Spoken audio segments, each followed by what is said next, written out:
Bonjour frères et sœurs, que la paix du Seigneur soit avec vous.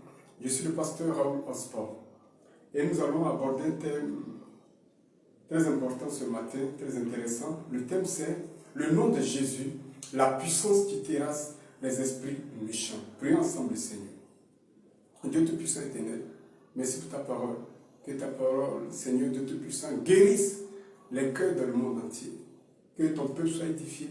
Que des âmes se convertissent en Christ au nom de Jésus que nous avons prié. Amen. Nous allons faire la lecture une fois de plus dans Marc chapitre 16 à partir du verset 17. Voici les miracles qui accompagneront ceux qui auront cru. En mon nom, ils chasseront les démons. Ils parleront de nouvelles langues.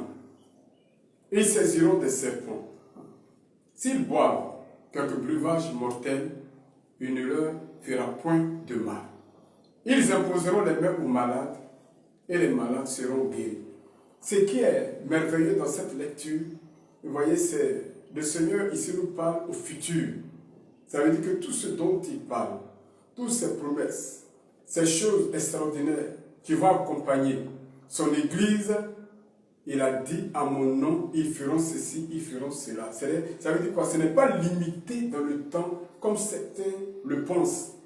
Parce qu'il y en a qui disent que non, ces choses-là, les miracles, les guérisons, les prodiges, chasser les démons, etc., c'était du temps des apôtres. Mais ici, en français, dans la version française, anglaise, allemande, espagnole, partout, dans toutes les traductions, le Seigneur a toujours dit, voici les miracles qui accompagneront ceux qui auront cru. Et il n'a pas donné de précision pour dire que c'est seulement les 12 apôtres.